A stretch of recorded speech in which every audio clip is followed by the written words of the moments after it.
Présidentielle 2012. Europe 1 Matin reçoit Eva Joly. Alors Eva Joly, les auditeurs d'Europe 1, malgré ce jour férié, ont été particulièrement nombreux à appeler au 3921 et à nous écrire sur la page Facebook d'Europe 1 Matin. Ce que je vous propose, c'est d'écouter un premier auditeur, c'est même une auditrice, Armelle, qui nous a appelé d'Ilbesheim en Moselle. Je suis écologiste dans l'âme et ce qui me gêne avec les partis politiques écologistes, c'est qu'on ne voit pas très bien où est l'écologie dans tout ça. On voit la politique, mais on ne voit pas l'écologie. Alors, que voulez-vous faire pour qu'on ait envie de voter pour l'écologie et pas pour la gauche ? C'est une vraie question, ça, Eva Joly. Pourquoi voter pour écologie, pas pour la gauche ? On vote pour l'écologie et on vote pour la justice sociale. Parce qu'encore une fois, nous ne pourrions pas conduire la transition écologique si ce n'est pas avec tout le monde. Enfin, vous allez me dire, tous les candidats avancent la justice sociale. Pas vraiment, non. Il y a aussi des candidats qui font confiance au marché libre et qui pensent que c'est le marché qui règle tout. Vous allez me dire, dans cette campagne, il n'en reste plus beaucoup qui proposent la liberté totale au marché. Même à droite. Ils veulent réguler, mais très, très modérément. Et on le voit, évidemment, dans la réalité et non pas dans les paroles.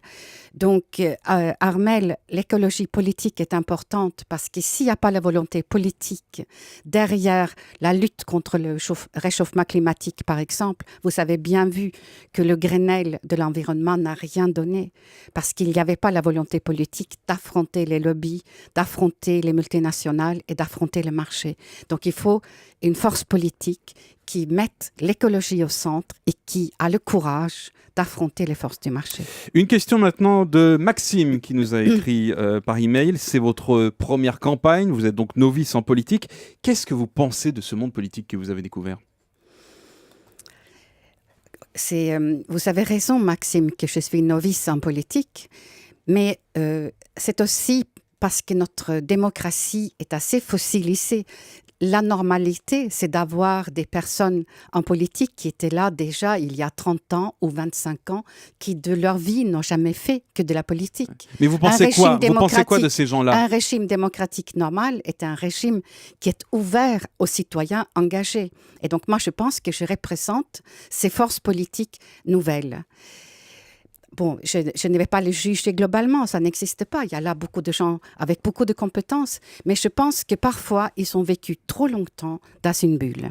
Le corollaire de la question de Maxime, c'est est-ce qu'il y a la place dans une campagne pour une personne qui ne vient pas du milieu politique ? Mais c'est ce que je vous dis. La normalité et le système français... Oui, mais justement, vous vous êtes trouvé une place où vous vous êtes senti écrasé.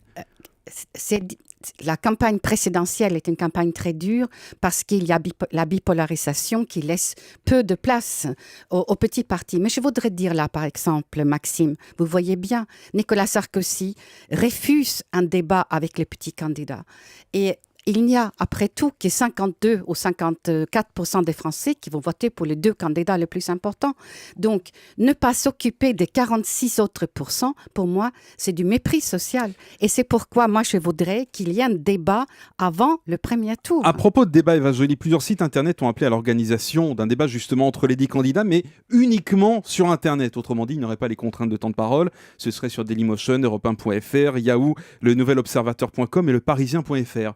Marine Le Pen a dit oui, Nicolas Dupont-Aignan a dit oui, François Bayrou a dit oui. Vous dites quoi ce matin ? Moi aussi, je dis oui, bien sûr. Je veux les débats, mais je veux aussi les débats avec les grands candidats pour que nous puissions réellement confronter nos points de vue et éclairer l'opinion. Autre question d'un auditeur, Alain de Fontenay-sous-Bois nous a appelé au 3921. Alors voilà ma question. J'ai lu assez rapidement que Madame Eva Joly ou quelqu'un de proche des Verts avait remarqué ou fait la remarque suivante: il ne faut pas mettre la laïcité partout. Qu'est-ce qu'elle veut dire exactement ? Alors, Alain, ça c'était pour moi la réponse à une question qui m'a été posée à Sciences Po dans un séminaire organisé par elle, où la question était Madame Joly, est-ce que vous ne pensez pas qu'on devrait interdire le port du hijab pour les femmes dans les crèches privées et pour les nourrices? Et moi, j'ai répondu que je ne voyais pas pourquoi on ne puisse pas garder pour qu'on ne puisse pas être nourrice avec un hijab sur la tête. Et je veux dire ça très fortement aujourd'hui, qu'on ne peut pas se cacher derrière un principe laïque pour en réalité exclure et discriminer la communauté musulmane. Et je voudrais dire haut et fort aussi, ma petite fille et mon petit-fils sont gardés par une nourrice qui porte l'hijab. Une question qui va dans le même sens d'ailleurs qu'Alain, c'est Amélie qui nous a écrit sur Internet. Vous avez parlé de mettre en place des jours fériés pour les juifs et pour les musulmans. De quoi s'agit-il exactement? Nous demande Amélie. Alors, donc ça aussi c'est très important et c'est une proposition qui n'a pas été comprise. Pour moi, il y a un problème de dignité et d'égalité dans notre pays. On voit bien que la diversité n'est pas représentée ni dans les conseils d'administration de grandes entreprises, ni au sein du gouvernement.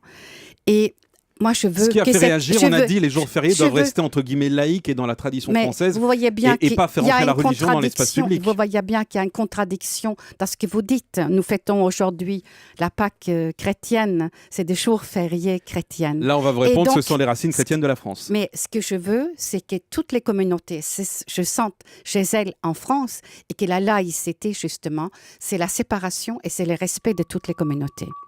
Eva Joly, merci d'avoir partagé avec nous cette matinée spéciale sur Europe 1 en ce lundi de Pâques. C'est quoi d'ailleurs votre programme pour la journée? Vous reposez ou vous repartez à l'attaque? Non, là je vais aller préparer un déjeuner pour ma famille, Pascal. Bon déjeuner avec la famille Pascal. Merci Eva Joly. Demain, c'est Jacques Cheminade qui sera à votre place de 7h30 à 8h40. Je remercie également tous les auditeurs d'Europe 1 qui nous ont écrit, qui vous ont appelé, qu'on n'a pas pu passer ce matin.